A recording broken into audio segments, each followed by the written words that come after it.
kick off now. Good evening all, my name is Keith Elliott. I'm chair of the local association of the Institution of Civil Engineers in the Republic of Ireland.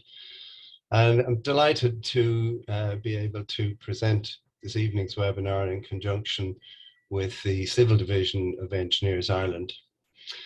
And now, as all of us civil engineers by this stage are probably aware, we are currently considered to be responsible for, or at the very least somewhat implicit in the, or implicated in the problems of global warming and climate change that are the crisis afflicting humanity today.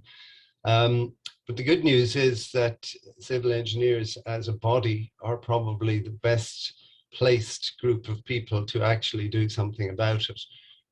We have it within our skill set, our experience and our capability to develop solutions for humanity which will at least make a contribution towards mitigating the disastrous effects of climate change on the world. So this evening's webinar is particularly relevant.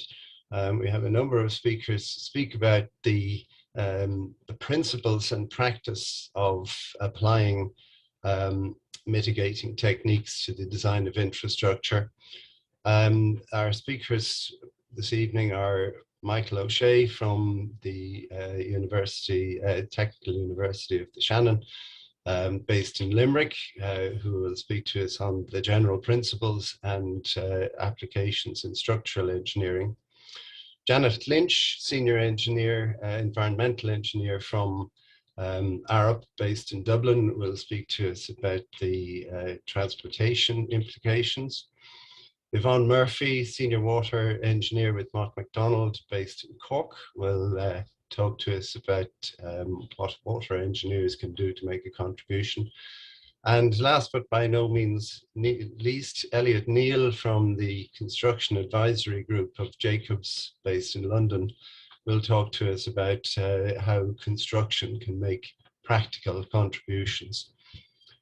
So just so that everybody is aware, this evening's webinar is being recorded and will be available to view on the ICE website and the Engineers Ireland YouTube channel within the next few days.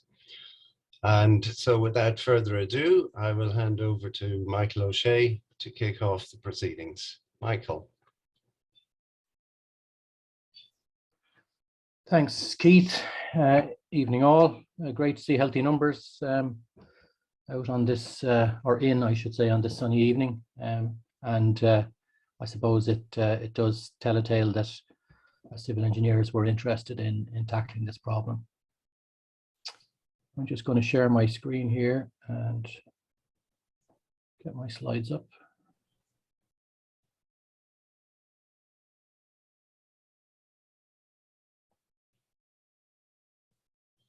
Can you see those, Keith? Yes. Yeah. Okay, so there's one of us civil engineers looking after the world. I mean, Keith's been through the lineup there, so probably no need to go through this again. But I suppose the overall structure is kind of to, you know, go over the principles and concepts in general terms for low carbon civil engineering, and then look at examples in different branches of civil engineering of how they can be applied to to mitigate climate impact of infrastructure works, like Keith said. So I am with the Technological University of the Shannon, formerly LIT, as Keith said, and I also have about 20 years industry experience, mostly as a structural engineer. So, you know, I have good experience from industry side in terms of what happens and how it works. So an appreciation of the practicalities of trying to do this in an already difficult job. This is a cartoon I came across in another presentation on climate change, and I think it's a good one to show us the scale of the problem in front of us. it shows us kind of Earth just about holding our own against COVID, but the bigger problem of climate change looming for the next round, and a bigger challenge ahead. In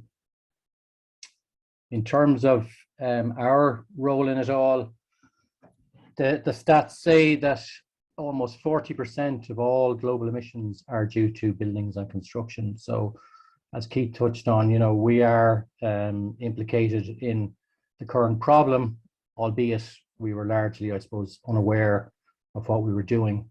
But that now does put us in a unique position to be able to, you know, make a huge impact to trying to combat climate change. And I think, you know, because of that, we all have a responsibility to do so. I've been at a lot of talks on climate change. There is a lot of jargon. The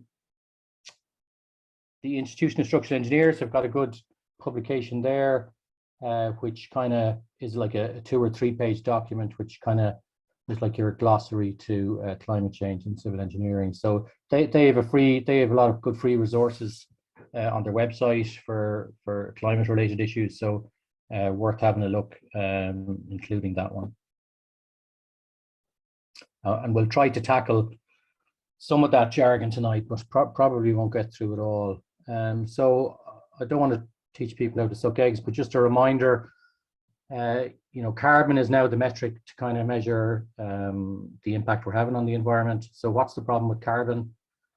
So carbon emissions and other greenhouse gases create this greenhouse effect, so that solar radiation, which hits the Earth and reflects back out, gets trapped to a larger degree, thereby raising the surface or near surface temperatures on the Earth, and, you know, causing the melting of polar ice caps, sea level rise, flooding, etc., etc., and, you know, the climate irregularities that we're starting to see.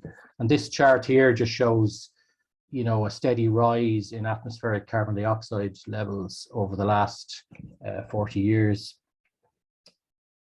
which we've got to try and arrest. In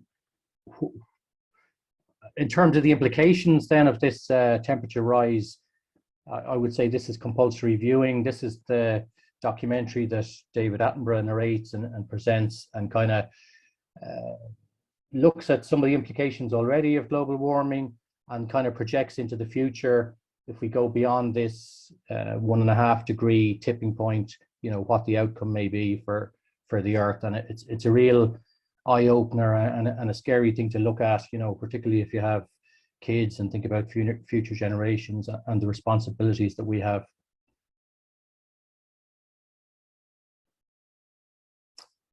So a little bit on the jargon then. We see this in the literature and presentations. You see this CO2e coming up all the time. So what does this mean? For a long time, I thought it was embodied carbon, but in fact it isn't. It's carbon dioxide equivalent. So carbon dioxide is a harmful greenhouse gas, but so are a lot of others. So just for measurement purposes, everything is equated to the impact of an equivalent weight of carbon dioxide, so based on its global warming potential. So that's what CO2e means. It's carbon dioxide equivalent. There's a lot on this slide here, but the main purpose is, I suppose, when we're looking at projects, we have a life cycle, and I suppose we need to consider it all from start to finish. And also there's different aspects of carbon. So we can break down all the carbon, so the whole life carbon, into embodied carbon and operational carbon. And really, I think as civil engineers, embodied carbon is probably the area where we have most impact. So this is, embodied carbon is really all about energy or emissions due to production of materials and products, and, you know, putting them into place to create the infrastructure Operational carbon is about largely about energy. So in the case of a building, these are about the energy inputs for heating, cooling, and other services. And great strides have been made in this area, and not so much in embodied carbon. So there's probably more of a responsibility on us now to tackle embodied carbon. And that in turn can be broken down into upfront carbon, which is basically initial construction, embodied carbon that might be required to maintain the building in the use stage, and then more carbon required at the end of the life for demolition and disposal. So the emissions don't stop when the building is built, they just keep on going. So we've got to really think about all of that in the work that we do. And then down at the bottom here, we've got beyond the life cycle. So these are considerations, where at the end of the life of the building, trying to reuse materials, products, etc., so that emissions aren't required to create more for another piece of infrastructure. So thereby, on an ongoing basis, we're controlling carbon. That's just a bit more on embodied carbon there, which we spoke about, what it means. So really materials and processes for construction.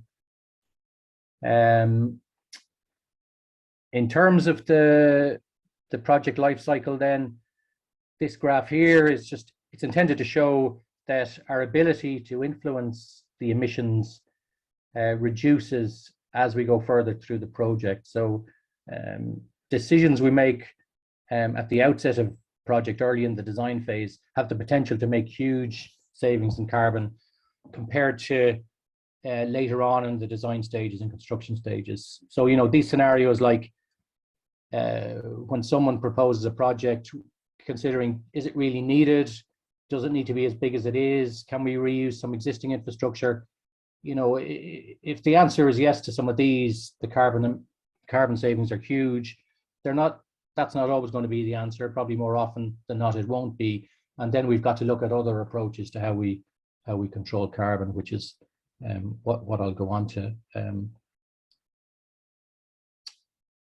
This is another version of that, really just saying that our ability to influence carbon reduction reduces throughout the project, but the accuracy by which we can measure our impact increases as we go through, as our design develops and gets fleshed out. So, and that's just a bit of a reference document there, PAS 2080, carbon management in infrastructure for reference. This is a more detailed breakdown of the project life cycle. And when we're doing carbon calculations, you kind of need to be familiar with this. These A stages, B stages, C stages, and even D stages. So A to C is what's called cradle to grave. So really from the very outset of the project to when it's no longer required. There's another reference there. And these stages will come up again in some of my later slides. A bit more explanation of terminology. So I suppose our traditional approach to resource use has been linear. We take resources, we make something from them, and then when we're finished with them, we throw them away. What we're striving to achieve now to protect our environment is a more circular economy, where we take something, we make something, we use it, but then we reuse it and we keep reusing it so that we're not, exhausting limited resources endlessly. And this is just another slide really to illustrate the concept of linear versus circular economy, and in between, which is kind of what we've got at the moment, I suppose, a recycling economy where we do get some reuse out of stuff, but ultimately it goes to waste, and we can probably do better on that. This is just an example which is already in practice fairly commonly, where aggregates get used in concrete, used for structures, and then when the building is demolished, it's used to remake concrete as recycled aggregates. So in a ideally a continuous loop. So that's kind of one example of a circular economy.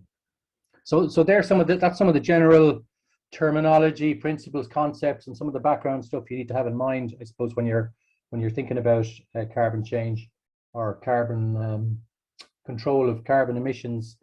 Sorry, Michael, if I could just cut in there for a moment, my apologies.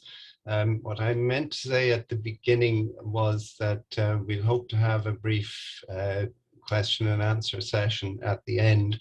And if people could put their questions, please, into the Q&A box rather than in the chat box, that would be good. And we'll try to get to as many questions as we can at the end.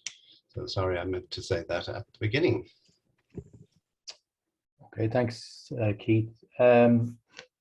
So I've been at a lot of talks on climate change, and you know, I suppose it's really only come to the fore in the last 2-3 years, and you know, for a long while the talks were about convincing people that climate change was an issue and our responsibility as engineers, and probably not enough, I would have said, practical advice in terms of how to achieve it. So that was kind of the motivation for this event. Now there is a lot more practical information coming out now, but I've tried to pull together and summarize some of it in relation to structural engineering in these next few slides to show some examples in the particular area of structural engineering and how we can make a difference and change the way we do things. So first of all, a little bit more on embodied and operational CO2. So as I said, you know, there's been huge strides made in terms of, for example, Part L of the building regulations, improving the energy efficiency of buildings, cleaner energy from the grid and all that. So as time goes on, the operational emissions are reducing, and by virtue of that, the proportion of embodied carbon is increasing in our infrastructure. So the onus on civil engineers is just going to become more and more as time goes on, that we shrink this little yellow ball here and do our bit as well. In terms of a typical breakdown of a building, how much embodied carbon is in structure, it's about 2/3. So a major proportion of the building, of a building's carbon emissions, embodied carbon emissions, are related to structure. And then for civil engineering structures like bridges, it's obviously higher again because we don't have building services, cladding, etc., to the same extent. And that's just I won't go through that, but it's some study that Cowie did on the proportion of carbon in bridges in another presentation. So you know, it's 2/3 or higher. In terms of what we can do,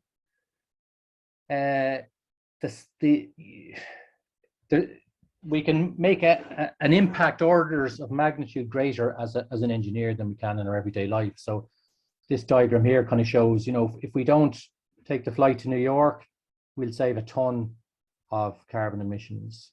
If we stop driving for a year, 3 tons.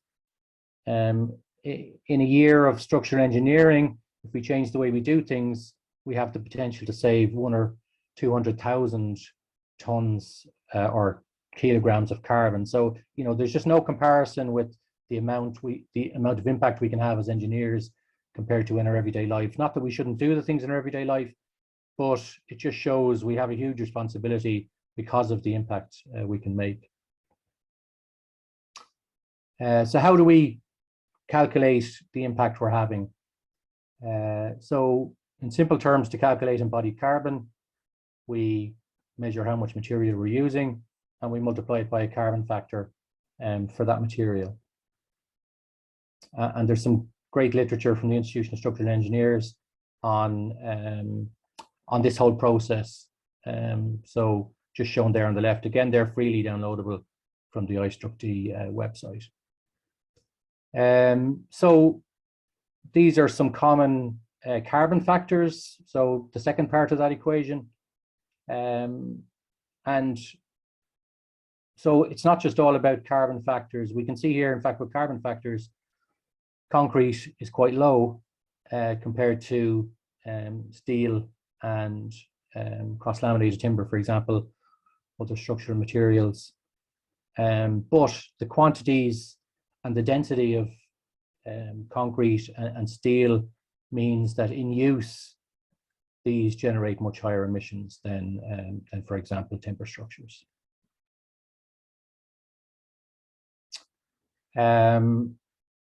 This kind of simplified equation really relates to this early stage of a project where materials and products are being produced. Once they leave the gate of the supplier or factory where they're made, then more emissions start coming in: transportation, waste, construction activities, etc. So the calculations do get a bit more complicated, but the research has shown that most of the embodied carbon is built up in these stages, A1 to A3. When you start trying to consider it all, you get into this kind of horrible looking equation here. But thankfully, there's tools now to help us with the calculations. So the I/D have produced structural carbon tool spreadsheet, which has lots of data in it and really allows us to automate our carbon calculations. So, we don't have to build our own spreadsheet. So then, when we calculate the carbon, I mean, it's not just a matter of calculating it. We've got to look at ways how we can reduce it. But, we can't see the impact of the changes we're making unless we actually measure it. Some of the ways we can reduce it: we can reuse existing buildings and structures. We can maximize utilization of our structures. We can look at loadings. We can reduce spans, and we can make savings in the materials that we use. Another great publication there, Lean Design, 10 Things to Do Now, from the I/D, some really good practical examples.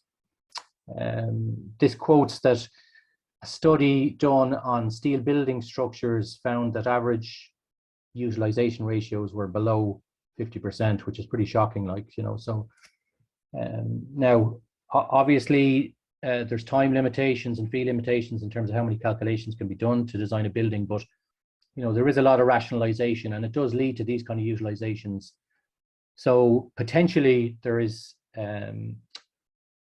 huge savings that can be made there by pushing up these utilization ratios and sweating our structural materials and structural elements more, making them work harder. This graphic here is taken from that previous publication, and it just shows recommendations that Bureau Happel use in terms of utilization ratios as you go through the design process, and keep them relatively low early on to give flexibility in design, but then push them up as you follow through the design process. So you're removing the fat out of the design, if you like. Loadings have a big impact on structural design, as we know. There's been a lot of talk about the fact that our minimum imposed loadings being used for floor designs of buildings are OTT. However, until the guidance changes there, it's very difficult for practicing structural engineers to make big changes there, because it's a risky business if you're going away from the code. But we can do things like use imposed load reductions, which are codified and can be used, and in my experience aren't always used to get some reductions in loadings in our calculations. We can also reduce spans. These graphs here show research done by the Concrete Centre in the UK. So you've got embodied carbon versus span, and you can see, once you go above 6-7 meters, the emissions really start to take off. So there's real advantage in keeping the structural grid small, the spans low, obviously if possible, and through consultation with architect and client. But that should be an aspiration now, rather than going for big spans for flexibility. We're going for low spans to keep the carbon emissions down. In terms of materials, there's lots of good guidance out there. One of the advantages of timber is that when timber is being grown, it actually sequesters carbon. So it actually takes in carbon dioxide from the environment. It's, you know, trapped in the material. And if we're replacing the timber that we use with new planting, you know, we're actually reducing the carbon dioxide in the atmosphere. So that is a kind of a positive, a real positive of timber construction. Apart from it, it's also a renewable material. And, you know, a lot of people think should be coming to the fore more as we go forward. Almost there now on structures. Just a reminder, scale of impact. If we have a 50,000 square meter retail park with steel frames, 100 kgs per meter squared steelwork, we've got 5,000 tons of steel. If we optimize our design and work hard to get our utilization ratios up, we might take 20% off that and therefore save 1,000 tons of steel and the resultant, huge resultant carbon emissions from there. I think this is my last slide. It's just another iStructD resource where it's an interactive one-page sheet where you can click and takes you to lots of webinars and reference documents and all that. So yeah, thanks for listening. Hopefully you structural engineers got something beneficial out of that.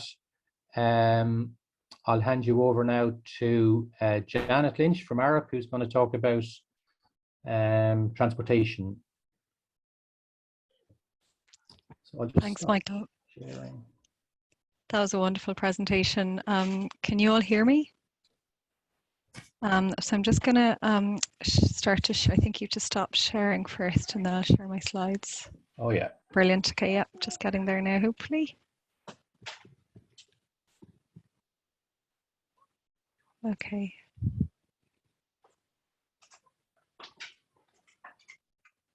Super. Okay, so my name's Janet Lynch. I'm a circular economy consultant and a net zero consultant with Arup Consulting Engineers in Dublin. So I'm just going to speak about circular economy principles and how that can be implemented in projects to drive down the carbon associated with infrastructure. So the three principles of circular economy that we look to embed in our projects are designing out waste and pollution, keeping products and materials in use at their highest possible value, and the regeneration of natural systems. So I suppose in terms of the regeneration of natural systems, there are some regions in the world that absorb carbon, that have a lot of forestry in them. For example, regions of Finland, regions of Nepal. What if our projects, for example, incorporated nature-based solutions and are responsible for absorbing carbon as opposed to generating carbon? So these three principles are integral to circular economy in the transport sector. So going into a little bit more detail, what's shown on the screen is a 9R categorization of circularity. And this has been developed and published by the European Commission. The European Union used it in its publications, and a number of transport agencies across Europe, Rijkswaterstaat in the Netherlands and a number of others, use this type of categorization to look at circular interventions on their assets. The most circular intervention you can take in relation to transport is at the top of the diagram, and it's called refusing the asset. And it's not building at all, controversially.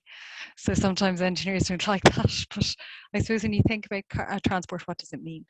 It means compact growth, intensification of public transport, and delivery of active travel infrastructure, possibly reducing the need for virgin material consumption. You can reduce the need to construct through optimization, as you mentioned, performance-based design specifications, reducing the loading, and care has to be taken that resilience isn't designed out when you take an R2 approach.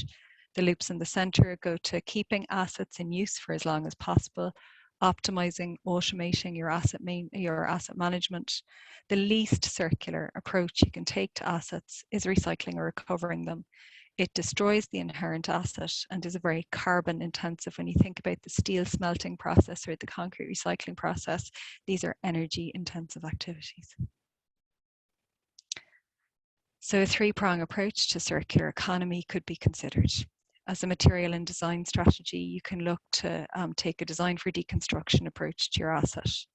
There's checklists in ISO 20887 that set out how you might take a deconstruction approach in buildings. There's design for offsite construction, which studies show reduces the waste associated with construction by 15%. There's social benefits to modular and offsite construction. Our workers may choose to live outside of the centres of population, and these could be decentralised, essentially modular and offsite construction manufacturing units, cradle to cradle material and product accreditations, and design for material optimisation. The outcome you're looking to achieve is to reduce resource consumption, reduce costs, and extend the life of your assets. In terms of a business strategy, you're looking to retain the residual value of the asset. You might look at performance-based procurement. You might look at products as a service. So Philips provides lighting as a service across Europe. Schiphol Airport, for example, has lighting provided as a service. Lux is a service by Philips, and they retain ownership of the lighting. It's all LED lighting. It's modular, and the lighting is kept in use at the end of its first life, for example. And that's an example of products as a service. You're looking to create value, keep assets in use, and systemic change is required to change the business model within our industry. Finally, in terms of life cycle assessment, you might look at tools like environmental product declarations that will set out the carbon associated with the products you're using. And within EPDs, they would follow the A, B, C, D carbon life cycle that Michael presented in his slides. You're looking the whole time to add value, human health returns, environmental returns, reduce the cost for users, and the maintenance of assets. So the creation of assets is treated as an investment with returns along its life cycle. And so you're considering the triple bottom line of sustainability, not just economic benefit, but also environmental and social value created by your asset. So circular economy can be considered as a cohesive strategy, a material and design strategy, a business or system strategy, and life cycle assessment plays a key role in that. A driver that we're seeing for change in the coming years coming from the European Union is the sustainability taxonomy. So I'm just going to talk about that for a few slides, and that will significantly influence circular economy and carbon and change within our industry. So circular economy has been shown to be important to the European Union. The European Union's published a circular economy action plan in 2020, and this set out the sectors which the European Union felt had an urgent need to transition from a linear to a circular approach and had the greatest potential to achieve resource efficiency. Buildings and construction was one of the sectors identified. The focus was on data gathering, such as digital logbooks, the updating of the construction products regulations, for example, and the support of the secondary raw materials industry. Ireland has published a number of government policies and strategies to support the transition towards a circular economy. In September of 2020, the Waste Action Plan for a Circular Economy was published by the Department of the Environment. It sets out 200 actions for the transition of the waste industry in Ireland to a circular approach, including enabling and supporting the reuse of secondary materials such as asphalt, concrete, and soil and stones, and the supports the government will provide in that regard. But waste is only one part of the circular economy. In December of 2021, the whole of government circular economy strategy was published, and this included the transportation sector and the construction sector as sectors which roadmaps would be created for transition to a circular economy. The EU identified that levers were needed to speed up the transition towards a low carbon and a circular continent, essentially, and also to combat the dangers of greenwashing. They're moving towards what's called a sustainability taxonomy. A taxonomy is a lexicon or a definition of what's meant by sustainability in Europe. Finance institutions must now demonstrate that their assets meet the criteria set out in the taxonomy. So why is this relevant to us? It's relevant to our industry because our clients' assets to secure finance from the financial institutions and to be sustainable. So they'll be more likely to get favourable lending rates, for example, if they meet the criteria set out within the taxonomy. There are 6 theme headings: climate change mitigation, climate change adaptation, water marine resources, circular economy, pollution prevention and control, and protection, restoration of biodiversity and ecosystems. Criteria are published for the first 2, and there's consultation criteria published for the other 4. And I'm just going to go into a little bit of detail now on the circular economy criteria. And I suppose the importance of this for clients of engineering consultants, for example, is they want to avoid their assets being stranded in the future. So the consultation criteria for some key built environment assets, and mainly transportation, are shown on the screen for the circular economy criteria. So they mainly center around reverse logistics, data gathering, and other circular strategies. So in summary, you're looking at 90% preparation for reuse and recycling of wastes from these industries, 30% recycled content. For some materials, that's not difficult to achieve. For structural concrete, for example, that's very challenging.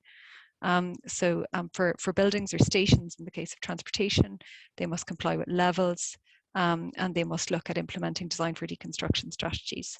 Detailed material records and digital logbooks and digital monitoring are required then for different assets. There's over 70 sectors for which there's criteria set out within the taxonomy.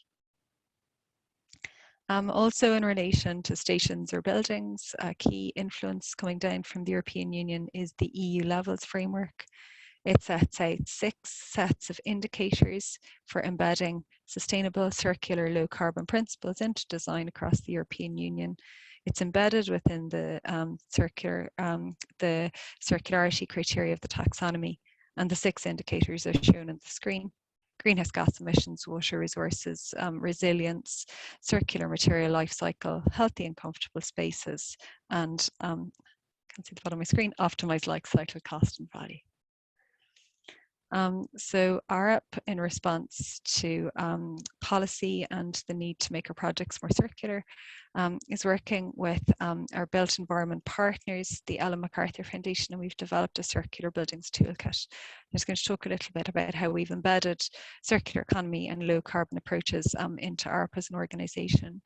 So in 2019, we rewrote our corporate strategy, and it now is that sustainability is sustainable development is everything.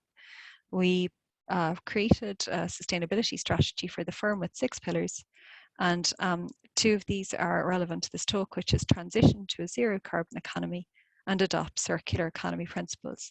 So we're now mandated as an organisation to embed these principles within each of our projects. So to this end, we've engaged with our clients and partners, and we've undertaken research into low carbon and circular approaches. Some of these examples of the papers and reports that we've published are shown on the screen. There's one from last year on the value of circular economy and real estate that we published at the Ellen MacArthur Foundation, circular business models, a lovely one on blockchain in the built environment, and a very practical guide then down the bottom on building services and cradle to cradle engineering. So you can see those at arp.com. So we've partnered with the Ellen MacArthur Foundation in terms of the built environment. They're the thought leaders in terms of circular economy since 2016. We have a partnership with them. So they've got an industry and a stakeholder network to support their members in addressing barriers to circularity in pilot projects. They create evidence-based original research, and we've embarked on that with them in relation to the built environment and transportation. And then they concentrate their work in areas where shifting to a circular economy can have the biggest impact, including cities. The circular toolkit that we've developed was launched just a few days ago on the 15th of March. And it just sets out, it's available on the ARP website and the Ellen MacArthur website. It sets out a framework for embedding circular economy principles into design of built assets, such as in the transportation space, that will be stations. And it includes calculators for circularity assessments and benchmarking. And in the phase that we're currently undergoing, we're developing a circular infrastructure toolkit looking at road, rail, water, ports and aviation. So I'm just going to talk about some transportation projects now and how we've embedded the principles of circularity and low carbon into them. So we're creating a circular economy plan for Transport Infrastructure Ireland for the National Road, the Light Rail, Lewis and Metro networks. So we've created a working definition of circular economy with TII. So it's the sweating of assets and re-engineering of business systems, an economy that's restorative and regenerative by design and which aims to keep assets, components and materials at their highest utility and value at all times. And the consideration of life cycle thinking along the life cycle of assets. In terms of circular economy, a design principle that's often used is the layers of change approach. And it was introduced in the 1990s by an engineer called Stuart Brandt, who identified that he was designing buildings for 40, 60 greater design life, but that some building elements such as the facades, the fixtures and fittings were being removed after 15 years, for example. The practices were destructive, a lot of concrete waste being generated, the structures were being damaged. So he put forward a layers of change approach to construction, and that similar life duration assets such as facades and fixtures and fittings would be designed to be grouped together and removable from the more long-lasting elements of the structure. As part of the project for TI, we've developed these diagrams for road and rail infrastructure in conjunction with specialist highways engineers and rail engineers, and identified the life duration of each asset and looked at the attachments between each asset and making them more suitable for replacement and reuse in second life and other locations. Apply these principles to station projects. We've also applied them to rail networks and to rolling stock. So the theme headings of the TI Circular Economy Plan that we're currently finalising, these are the areas in which actions are required to move from a linear to a circular approaches: asset management, procurement, collaboration, life cycle assessment, and information and materials management. We've looked at pilot projects, and the first of these is a performance-based pavement design tool, the IAPDM tool. The second pilot was a light rail circular economy project, and the third one was a route selection, a road route selection project and applying a circular economy plan to that. So I'm just going to talk a little bit about the pavement design and the performance-based pavement design. So pavement design in Ireland, like many other countries, was the standards were initially written on an empirical basis and created in the 1950s for the location in which those standards were written. So there's more innovative materials available now. They don't take into account the structural stability, the structural properties of the subgrade, for example, or the local climate conditions. So the means of doing that is a performance or an analytical pavement design approach. And we've been working with TI to develop it for pavement. It enables the reuse of materials within the road carriageway, the National Road Carriageway, and enables the reuse of innovative materials that meet the required performance criteria. So it's been piloted on an 11-kilometre stretch of motorway, and there was a 15% reduction in the most carbon-intensive layer of the road in which it was modelled, and there was a cost saving as a result. So there's a circularity rating that's going to be embedded within that tool. So just some other projects in the transport space we've been involved in. So we're working on High Speed 2, the high-speed rail line in the UK between London and Birmingham. So we've had a number of circular initiatives that we've been working on in that project. The project has published its circular economy criteria for all tenders to take into account. It requires 50% carbon reduction in all contracts, and we've undertaken with them designing out waste workshops, and significant cost savings were identified within the workshop that then were embedded within the contract conditions. We have a case study structure that we applied design for deconstruction principles to. It's a depot in Buckinghamshire called the Calvert Depot. Life cycle assessment was undertaken for materials, energy, water and waste. And the resulting savings were 8% in reduction in upfront cost, 10% reduction in virgin material reuse, and a 50% life cycle reduction in construction and demolition waste. One of our clients that we've been supporting the Australia teams on delivery of a road and rail recycled content guide for their client MTIA in the state of Victoria in Australia. So it's been a lovely project. It's 5% of the procurement marks go to implementing these guides within procurement. And one of the pilot projects undertaken were plastic sleepers. They use waste from plastics industry, and they're more, they've got a high durability in the conditions in which they're in use.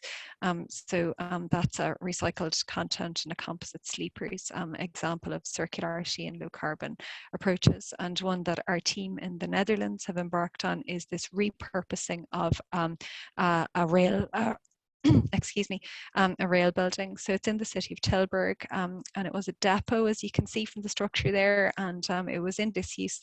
It's now in use as a public library, performance space, and a remote working hub. It's a lovely building, and one that the team in the Netherlands are particularly proud of. So, and it's former transport infrastructure being repurposed. So that's, I suppose, it for me, a whistle-stop tour through circular economy and low carbon transportation. So I'm going to hand over now to Yvonne Murphy.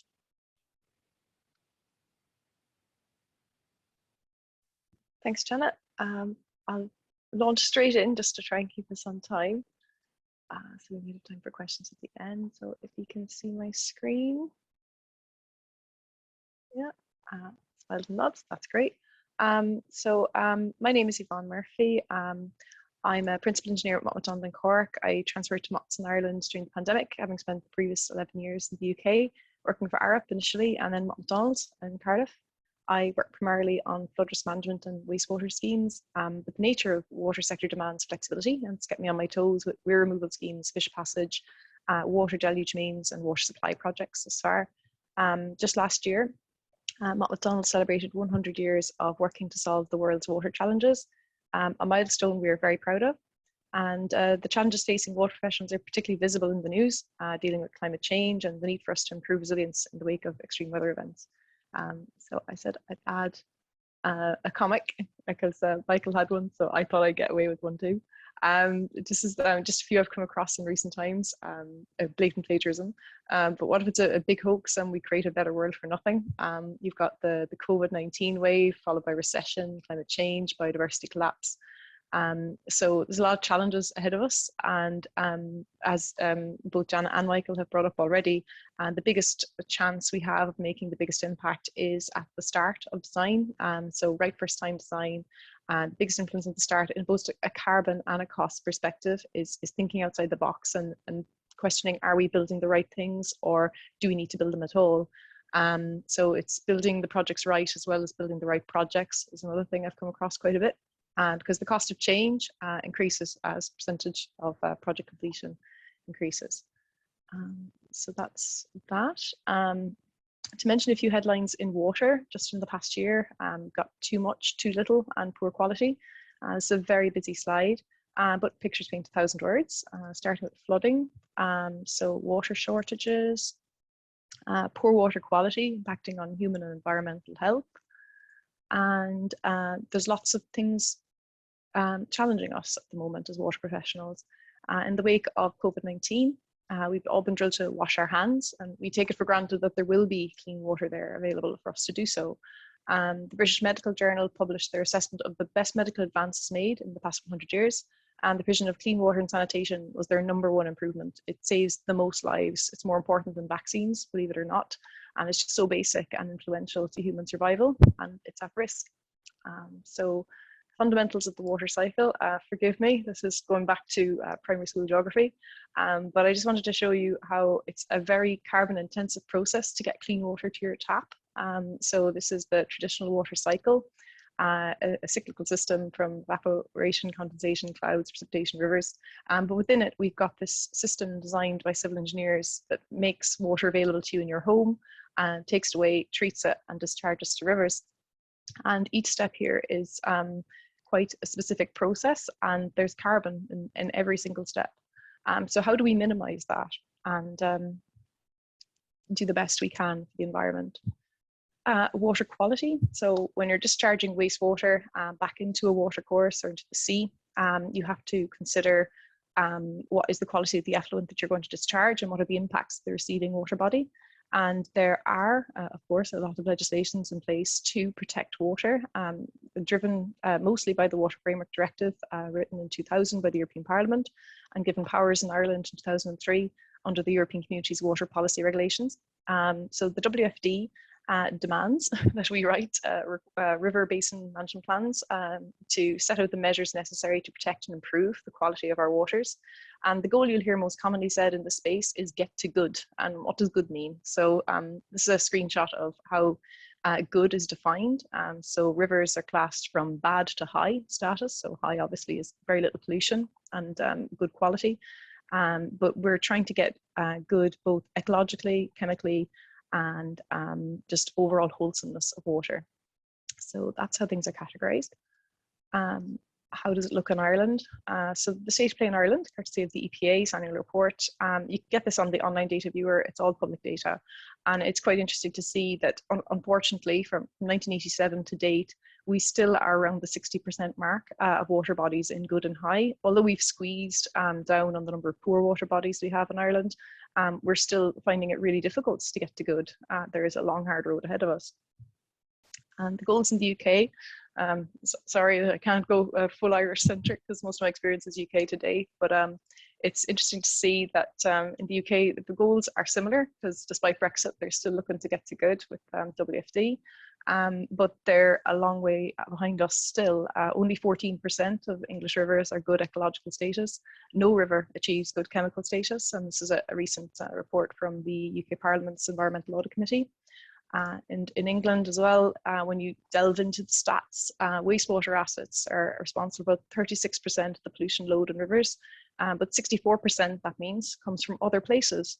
And unfortunately for water companies, the perception is that they are the problem. And you might have seen on BBC, and I think RT covered it as well, that there was a lot of protests for wild river swimming in England. And Death on the Wye was this coffin floating down the Wye to show how urgent it is that we address pollutants there. And as I say, 36% is wastewater, but there is a lot more to this pie than meets the eye. So regulators and the water companies in England and Wales agree at water industry national environment plans, so NEPs, we refer to them as, and they set out actions to complete. And the current one is 2020 to 2025. And it's to contribute towards meeting environmental obligations to protect and enhance water bodies. And they're based on the polluter pays principle. And when you think of polluter pays and the context of this pie chart, you wonder, is it the best place to tackle, or is it just the easiest place to tackle? Because a water company is quite distinct and easy to regulate as opposed to the other users that are distributing into the water body. So that brings me to the slide to introduce my project. So a project I was tasked to deliver in 2018 was the biggest project on Wales's wastewater NEP, and it was called the Gwilly Gwendraith Wastewater Treatment Works. It was to improve 38 kilometres of river in West Wales and support the achievement of WFD good for two rivers, namely the Gwilly and the Gwendraith Fowler. The rivers were struggling with an excess of phosphorus. The improvement was to be achieved by decommissioning 7 wastewater treatment works, discharging to the rivers, and building a new works and 30 kilometres of rising main and pumping stations to take the flow of sewage from the existing 7 down to this brand new spanking works. The population equivalent was about 20,000 people, and it was forecast to increase to about 40,000 by the year 2040. So you have to consider the context of the climate crisis we're in. It's 50 million capital value at the time, that's how it was estimated, 30 kilometres of rising main, abandoning existing assets and building a new one. So considering the climate crisis we're in, and Michael had it earlier, but the World Bank has said 70% of global greenhouse emissions are coming from infrastructure. So maybe 40% from buildings, 30% from transport, add the two. But essentially construction and operations of construction is quite influential in the space, and regulators are setting progressively tighter limits as well for phosphorus. So I just have another click here. the phosphorus limits typically at the moment for sensitive watercourse are 2 milligrams per litre, but they're driven by best available technology. So as technology improves and can strip more phosphorus out of effluent, the regulator is going to try and push the permit down to 0.5 and 0.25. And it gets quite energy intensive to remove that phosphorus from effluent. And you wonder, isn't it better to just remove it at source? So that's the context of the problem, where it was located. So I would say West Wales, very nice green space in Carmarthenshire. We had 4 treatment works on one of the rivers, it's the Gwendrythe Far, and 3 on the Gwilly. And the new works was proposed at the bottom end of the Gwendrythe Far, discharging to this lovely SAC and intertidal salt marsh. So that was protected habitats and mudflats. So a very sensitive receding body to begin with. And how does the sewage get there in the first place? So you have to put in a rising main to collect from the existing works and bring it down to your brand spanking new one, and then an outfall to the sea, or well, to the estuary, ultimately to the sea. As I say, it's a particularly green area in Carmarthenshire, very sparse development existing, numerous protected species to consider. The proposed rising main routes would have been a permanent scar in the landscape and would require extensive surveys. Over 3,000 private landowners were impacted. Habitats and species of interest included ancient woodland, which is irreplaceable, salt marsh, grassland, intertidal habitat, bats, birds, badgers, dormice, otters, water voles, grey-crested newts, reptiles, invertebrates, and fish. And you could throw in the kitchen sink and you'd find it. The solution, we decided to highlight the opportunity to challenge the brief and just think outside the box and maybe not build as much as was envisaged. And we did this by encouraging open and honest discussions with the regulator, which is something people might be scared to do because you feel, oh, they're only going to ask us to do a tighter permit again. You know, that the regulator's out to get you, kind of. Sometimes there's a bit of that fear or feeling, but actually being open and honest about there are better ways to achieve the outcomes for rivers here could gain support and move away from traditional thinking and bring the client and the regulator and MOTS together to a better environmental and social outcome that's acceptable to everybody. So our regulator, NRW, had launched new principles very similar to what Janet's introduced from the EU policy as well, about sustainable management of natural resources and about whole life carbon assessments to drive decisions and investments. So we were able to demonstrate using that policy that this investment wasn't in the best interests of the environment, society, or the economy. And we knew that traditional modelling to model the rivers statically was only a screenshot in time, really, and it didn't represent the dynamic nature of the water body. So we developed alternative dynamic methodology for modelling the rivers and how they interact with the sea. And we got buy-in from our client, the regulator, and an independent reviewer as well. And the verified model demonstrated that the 7-to-1 approach wouldn't actually achieve good in the water bodies, as although phosphorus would be reduced because the effluent physically wouldn't be going into the rivers at those points, you'd be reducing the dry weather flow in these rivers. And because of climate change, the wet-dry cycles are getting more extreme throughout the year. And at certain times in the summer, it would be so dry that it would hinder fish passage for other species. So it was just a challenge that we were able to push back and say sometimes taking effluent away actually isn't the best thing for the habitat. So in summary, we removed the need for a new discharge location in sensitive waters, protected bathing and habitat. And we strategically increased the level of phosphorus removal at 2 of the existing 7 treatment works and no build elsewhere. So it was a mammoth undertaking. I had a huge team from MOTS and I was the project manager. I sat in this little green bubble, it was D&B, so design and build, because Mott MacDonald Bentley were appointed to construct this scheme. So I disappointed an awful lot of site agents when I told them I really don't think we need to build this brand new treatment works. But you know, it was the best thing for everybody, really. And so I worked with the regulator, the client, and 250 staff across MOTS, tagging in and out at various times over our program. It was quite tight, so I was appointed in 2018, and we had to wrap it by 2020 such that we could get on with planning, consents, permits, and designing, building, commissioning. Whatever it was a preferred option. So everything had to be done quickly, and getting consensus from so many people was quite challenging. We tried using the UN Sustainability Development Goals as well to tell the tale. of why the impacts of the solution that we were proposing was better than a traditional solution, and demonstrate that the most sustainable thing was to actually build less and not more in this instance. And carbon assessments told the story really simply. You can't lie with these kind of numbers.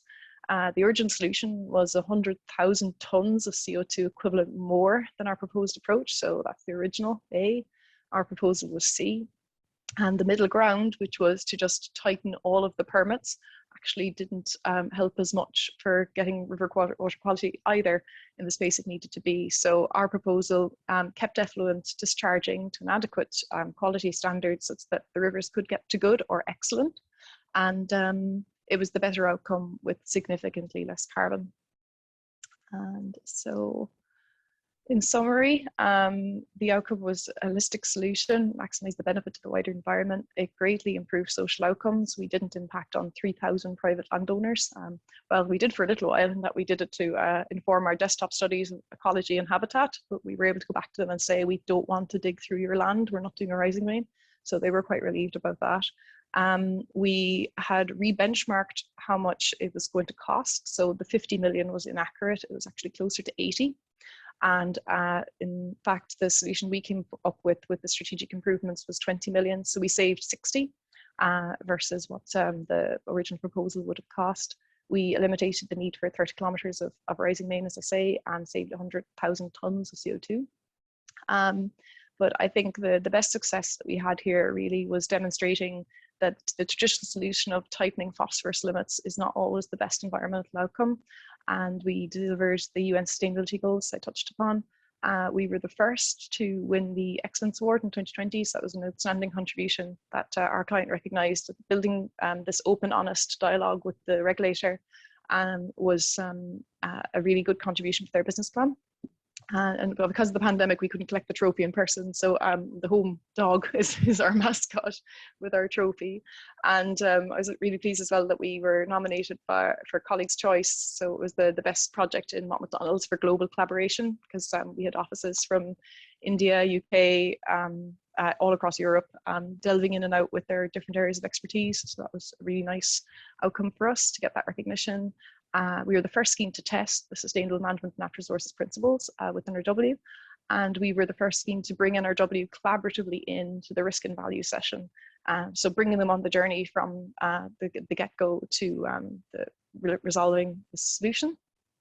And there's a lot more to come in this space. Our approach to water quality assessments and the dynamic element, and looking at it as a whole year, and the interactions with other elements in the pie chart of where pollutants come from, is being expanded to phosphorus removal, as the scheme was, into urban pollution management and stormwater overflow assessments. Improving water quality is top of the political agenda, and there's a huge tension you can see between climate change, population growth, intensification, environmental protection, versus what's affordable, what's the best in the long run, and how to make it affordable for customers too. Because as you're aware, Ofwat has to regulate everything the water companies do, and we're asking them to do an awful lot more without an awful lot more investment from customers. It's just a really difficult thing to balance. We've already helped our clients save 60 million on this particular job, and we're well placed to support future quality challenges, creating better environments for communities and habitats. And my final slide is just to say thank you and remind you that World Water Day was this week. So when the well is dry, we'll know the worth of water, and maybe everyone might think twice next time they turn on their tap. So thank you very much. I'll stop sharing. If I find the button. There we go. So I think, Elliot, you're up next.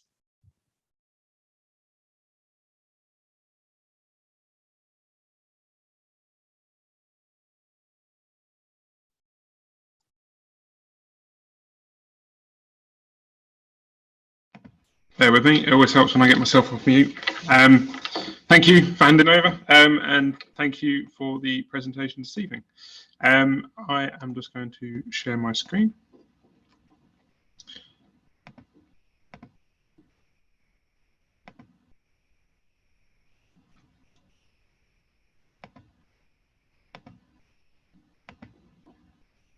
we go. You should be able to see my screen now. So thank you, and thank you for the opportunity to present this evening. So I'm Elliot. I'm an incorporated engineer with the institution. I'm currently working as a construction manager for Jacobs. So I come from a background of direct delivery heavy civils, working on Crossrail Liverpool Street. So that was a BREEAM very good project, East West Rail and the new US Embassy in London that was awarded a LEED Platinum. So more recently, I have joined Jacobs as a construction manager focused in pre-construction as opposed to on-site delivery, aiming to provide assurance to clients and improve their project metrics, one of them being carbon. Projects including a number of variety of projects, including the House of Parliament restoration and renewal. So our team, the construction advisory team, focused on supporting design teams to ensure that efficient and buildable designs are developed ready for tender for contractors. So the aim of my presentation this evening is to focus on modern methods of construction, which includes a range of innovative, industry-changing construction approaches, tools and techniques that aim to improve efficiency and reduce carbon on projects. So to start, this is building on what Michael was talking about earlier. So considering our ability as a civil engineer to reduce carbon through projects implementation. So this is an extract from PAS 2080 and shows the carbon reduction potential at each stage of a project. So planning, design, construction, operation, and maintenance. So there are 4 key areas to reducing carbon. So first one, building nothing. This is where we get maximum potential to reduce carbon on a project. It is effectively an evaluation for the basic need for an asset or program of works and explores alternative approaches to achieve outcomes set out by the asset owner. Build less. So as Yvonne has just been talking about, this evaluates the potential for reusing, refurbishing, and doing less to on a scheme and reducing the extent of the new construction required. So building clever considers the use of low carbon solutions, including technologies, materials and products to minimize resource consumption during the construction, operation and users use stages of the asset or program. And then building efficiently, the use of techniques that reduce resource consumption during construction operation phases of the program. So great opportunity at the start of the decision-making process to plan and design correctly with considerable savings in carbon. So tonight I'm going to be looking at a few examples from my experience of where we can build clever and build efficiently to drive down that carbon footprint. To start with, I'm going to look at early contractor involvement or early contractor engagement. So PAS 2080 details the requirements for all value chain members, so the contractors, designers, clients, and supply chain, to engage collaboratively to identify whole life carbon solutions. So in industry, we talk about early contractor engagement, and this graph is traditionally used within the context of cost or program, but is equally applicable to carbon. So the ability to design for construction will invariably result in efficient construction, and as a result, reduce the carbon emissions of a scheme. So considering the diagram on the previous slide, this would very much fall into the build efficiently category. So for designers developed with the expert construction knowledge, a late change when the contractor comes on board will inevitably result in construction efficiency losses and as a result drive up the carbon footprint of the scheme. This could be in the form of temporary works, standing time due to change, and the associated preliminary carbon, mobilising and demobilising, inefficient working patterns due to access, or worst case scenario, energy intensive rework. So by bringing all the value chain members together, an optimum solution can be jointly developed and the scheme's sustainability credentials considerably improved. So I'm going to run through a project where our team, the construction team, carried out a constructability review of 2 design options and try and demonstrate how these constructability reviews can reduce carbon on projects. So the project is a road capacity upgrade with the introduction of a new junction for a dual carriageway. So the dual carriageway, the new one is shown in pink, and a new roundabout is required, shown in green, and the associated road network. So option 1 is to dive the main carriageway underneath the junction and create a roundabout at grade at the existing ground level, and the approach is at grade with the slip roads to the north at grade as well. So option 2 is a depressed roundabout. So the main carriageway passing over the top of the junction, with the roundabout underneath, and the roads rising up to meet that carriageway. So a couple of key factors to include. So the project site is located in an area of historic landfill, which brings issues, and there's a high groundwater level shown on that middle picture, at approximately 1 metre beneath ground level. Both schemes require 2 new bridge structures on the main carriageway to create that new roundabout. So drawing back onto that initial carbon reduction potential, the ability to reduce the quantity of work and the ability to build clever and efficiently will help the carbon credentials of the scheme. So shown is an extract. I'm not going to read through the table, but it's quite clear that option 1 in terms of the scoring is better than option 2. So option 2 requires considerable excavation and dewatering. You've got a high water table, so you need to dewater that. That is really quite energy intensive, probably run off of diesel generators, so very kind of high carbon intensive work. Option 2 has considerable complexity with regards to temporary works, drawing on further resources. The impact of the existing road network is considerably greater than compared to option 1 as well. So the disruption will cause an increase in journey times, will bring in diversions of quite considerable length, and as a result, the associated carbon due to the disruption must be considered as well. So therefore, considering the build less, clever and efficiently, this case study demonstrates the importance of constructability when considering schemes in effort to reduce the carbon footprint of a project. So virtual design and construction. This is where I hope the videos will play. Yeah, good. So virtual design and construction. So this is becoming the norm on more and more projects, and has been used very successfully in the past. So what has this got to do with carbon? So on the left, you can see a simple 2D approach to a 4D modelling, which can be undertaken relatively quickly at the start of a project and allows the rest of the project team to start thinking about construction and building efficiently. This example is taken from a Highways England project where the drawings are at PCF stage 2 and the schedule was used prior to the development of a 3D model. Following this, a more detailed schedule was being produced and collaboration, that early collaboration with the contractor. So this approach allowed for the construction efficiencies to be identified and the carbon team to create an assessment of the footprint of the scheme. The right, which is being shown at the minute, is a 4D model, so a bit more advanced than the Highways England project.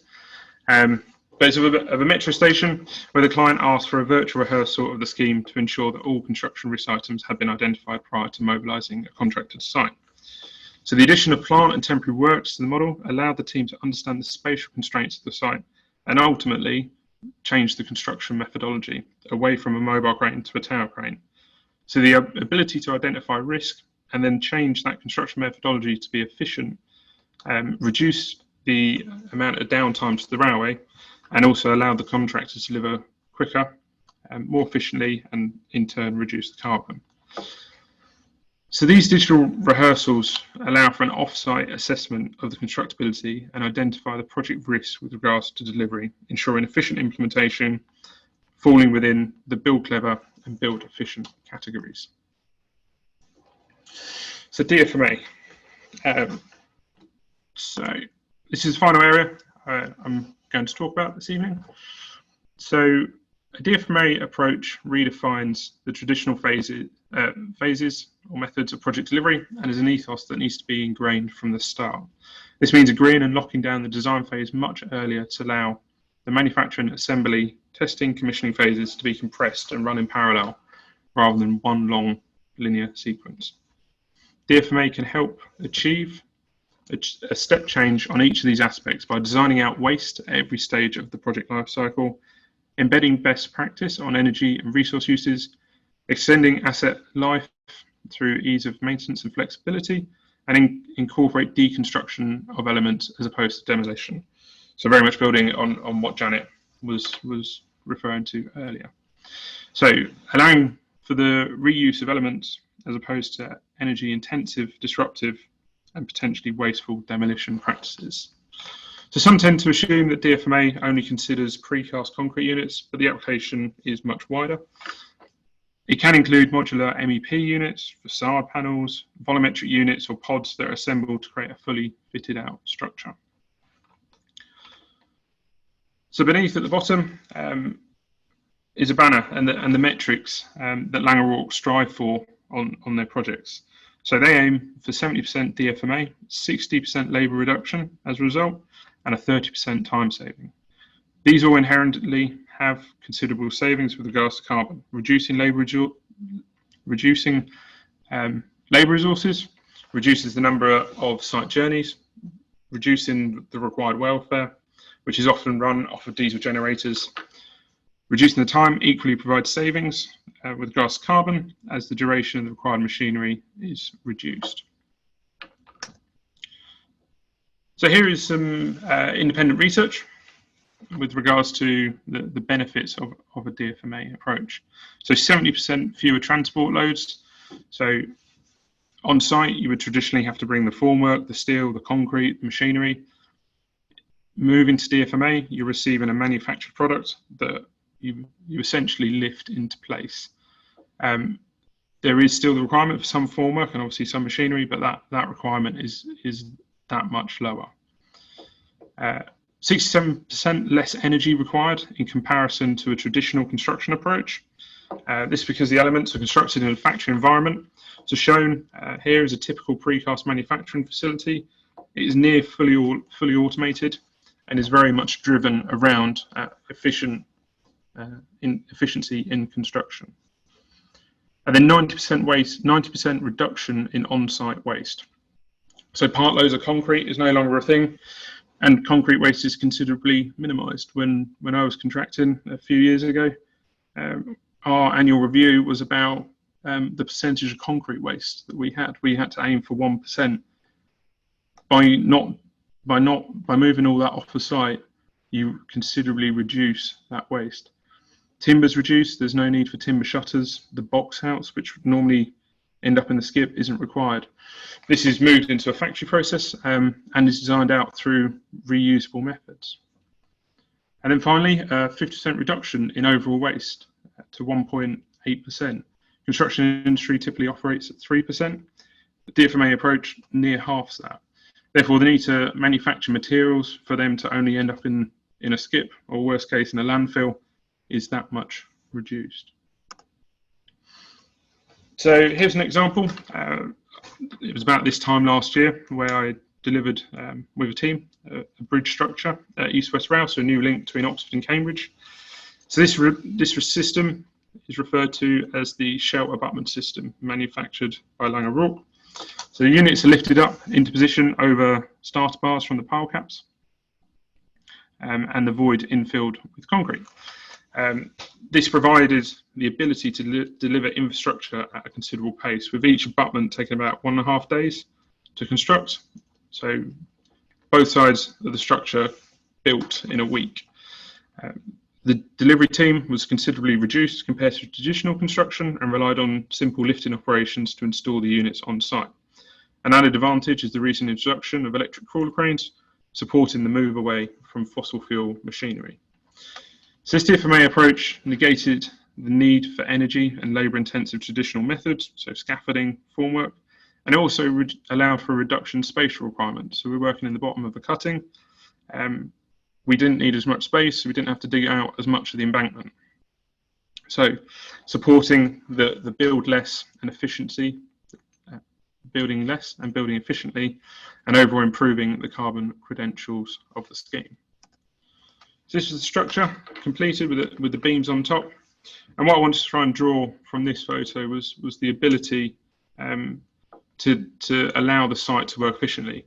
We, in this image, we hadn't finished building the deck, but we had commenced backfill behind. Normally, you'd have to wait for the concrete to go off, take the shutters off, find a location for the shutters to go, strip them down, get them off the site. Here we were able to start backfill while we still hadn't finished the top of the structure. Yes, it needed structural analysis for us to do that, but it did allow for us to work quicker on site with less labour on site. So then, conclusion. So there needs to be a continued focus on the collaboration between all stakeholders, as detailed in PAS 2080, and everyone has a part to play. There needs to be a continued drive to use BIM to minimise embodied carbon and drive up that construction efficiency. And then carbon needs to be a key project metric on all programs. Carbon needs to be at the forefront of everyone's mind. There needs to be a concerted effort to move away from just cost, time, and safety, but to also include carbon as one of those metrics. And then challenge the norm. As we were saying earlier, do we need to build this? Is there a better way of doing this? And what are the alternatives? Positively challenging on schemes will drive down carbon and help in achieving the carbon goals that have been set out. And that concludes the presentation. Thank you. Thank you very much, Elliot. If you'd like to stop sharing your screen there just for a moment. Thank you very much. Okie doke. So, well, thank you very much to all of our speakers. They a series of absolutely fascinating presentations. And what I'm particularly struck by is the fact that we're looking at real life examples. You know, we've had a few years of talking about what we need to do and what we might be able to do and what we should be doing. And here we're seeing real examples of what we can actually do and the significant improvements that can be achieved. And this is, you know, a lot of this thinking is very much in its infancy. And I think, you know, the more we can get industry from client to subcontractor engaged in thinking about carbon reduction and efficiency, you know, there's no limit to what we can do. I'm very conscious of time, but there are a number of questions that people have posted. So I think without further ado, I'll just go straight into those. I'll just take them in the order in which I've received them. So the first one, really interesting to hear about the circular economy principles and design. It's very similar ideas from the book Cradle to Cradle. How do you think we can push this forward, especially when buildings seem to be popping up everywhere, considering the fact that many people are able to work in an agile way? I might pass that one over to Michael. Thanks, thanks, Keith. I'm just trying to digest the question.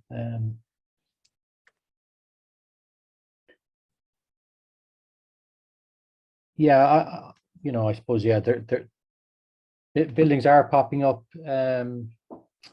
everywhere, yeah, and I suppose it does seem contrary to the fact that people can now work at home. I mean, there's always going to be a need for buildings. I suppose it's just about thinking about, can we do it better? Can we reuse existing assets as opposed to demolishing and rebuilding them?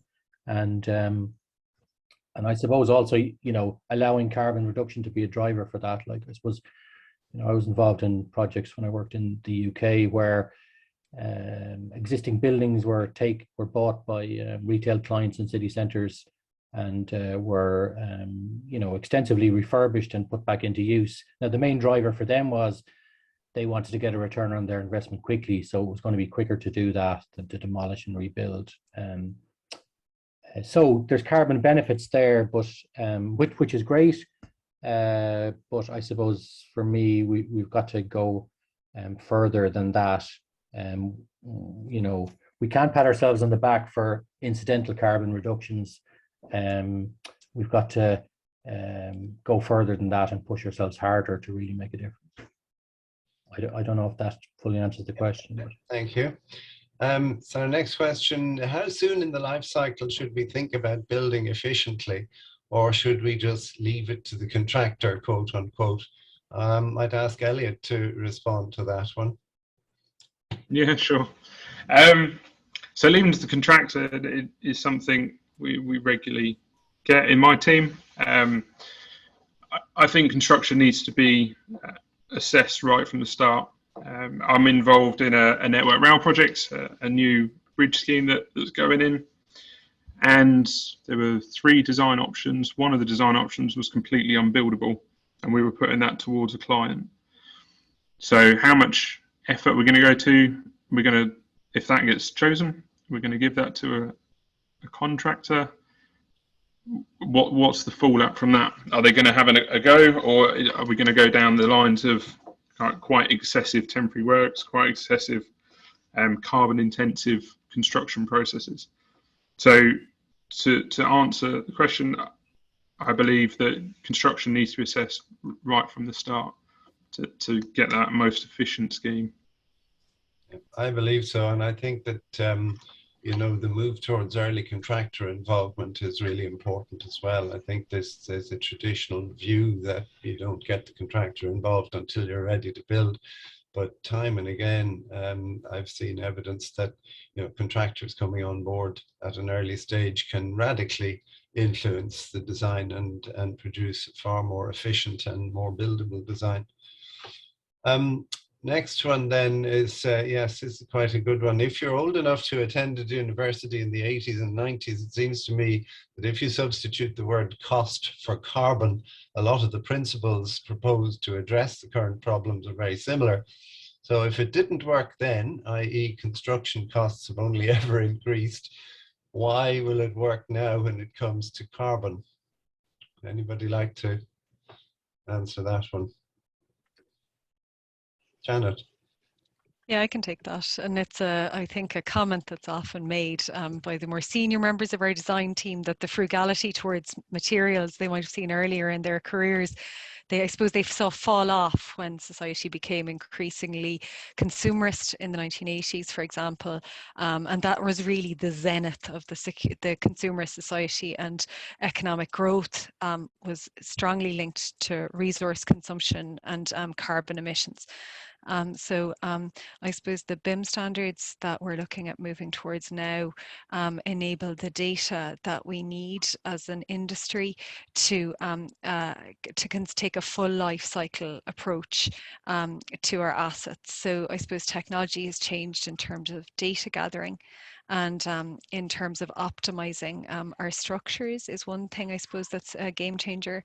The offsite modularity that Elliot spoke about is also, I think, will be a game changer in the coming years in the industry, and enable the reduction of the on-site wastes and then the life cycle approach to materials. So I think there's a number of changes. I suppose the aim of circular economy is to decouple economic growth, to decouple carbon emissions and resource consumption from our economic growth, and for still to thrive without that need to generate 50% of carbon and 90% of biodiversity loss from virgin material consumption at the moment. So I think the need has become more urgent as well, and that's driving our change in data gathering through BIM and the technologies that we're using in terms of offsite manufacturing and more sophisticated design for deconstruction approaches also. Thank you. Next question. One takeaway from tonight seems to be that we need to spend more time in design and pre-construction to design out carbon. How do we as an industry influence our clients to move away from lowest cost towards best carbon outcome? Maybe Yvonne, you might tackle that, as you had the experience of trying to convince a client to do something quite different from what he originally planned. Yeah, I suppose it needs to be incentivized, and we need to have targets to work towards. And I know I've been at talks about carbon before, where people have said, you know, how do we measure it, and you know, how do we agree a standard across all the different industries, and getting het up in that. But the conclusion we came to was, it doesn't matter how you measure it as long as you do. And if you're measuring against a target and you're performing within it, as in your carbon budget for your project, you're actually beating. There should be a KPI to recognise, I think, that success, just as there would be with cost. Having carbon budgets and cost budgets for projects, I think, is the way of the future. And I think that's the way Ofwat is looking towards as well. Because if you look at the whole life carbon impact of things like the water industry, there's huge savings to be made if you put more in upfront and then see the payback throughout the 20 to 50 years that you're going to operate that asset. So incentivizing behaviors, I think, goes back to contracts and how they're set up and how we can drive that performance.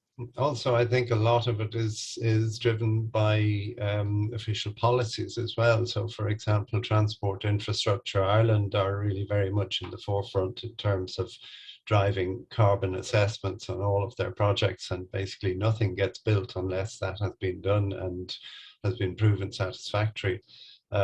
So, you know, as long as government authorities, who are the biggest commissioners of infrastructure, are being driven by that for political or whatever other reasons, the industry is pushing an open door.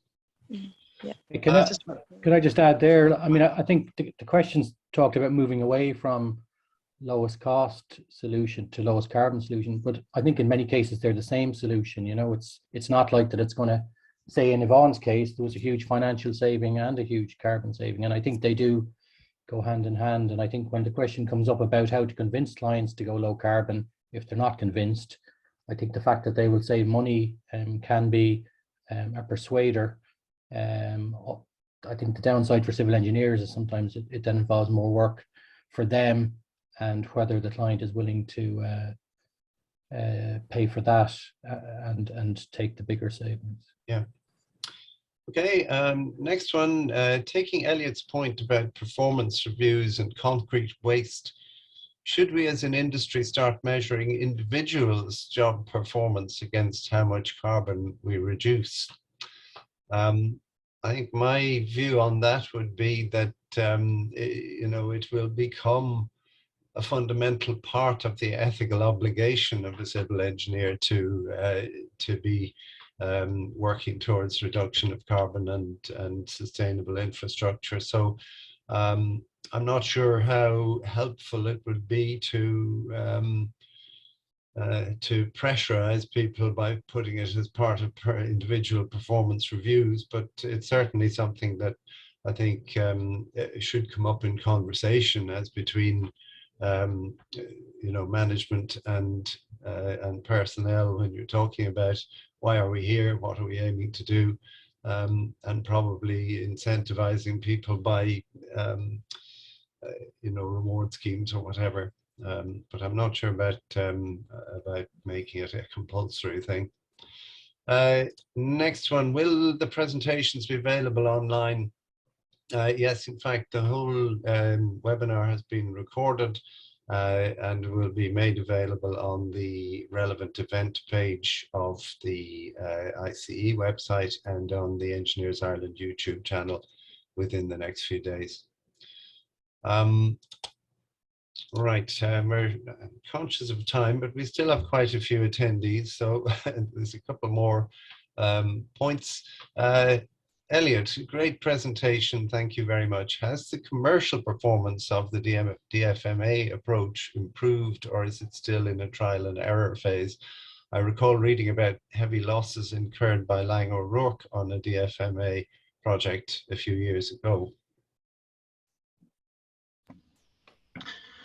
So, yes, several years ago there were heavy losses due to the new factory that was constructed. It was a bespoke, fully automated manufacturing facility, where previously, and it does still go on, it's more traditional kind of off-site construction, and the losses were around that advanced facility.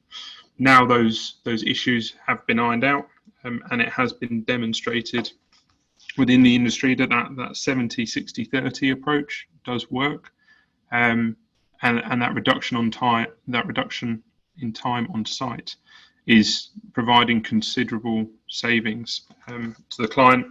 That it is becoming more commercially viable. As we all know, HS2 is a bit of a controversial project, but look at the Colne Valley Viaduct. That whole structure, or the majority of that structure, is a precast modular bridge viaduct. So in answer, that yes, there were issues at the start, but it is becoming more commercially viable, and the financial success is showing now. Thank you. Well, that's all the questions. So it just remains for me to thank you all, our presenters this evening, for the time and effort that you put into this. It's been extremely informative, and I think that all of our attendees have gained a great deal from it. I'd also like to thank our colleagues in the Civil Division of Engineers Ireland for co-promoting this event with us. And as I say, the recorded event will be posted on the ICE and Engineers Ireland websites shortly. So thank you very much for attending, and good evening.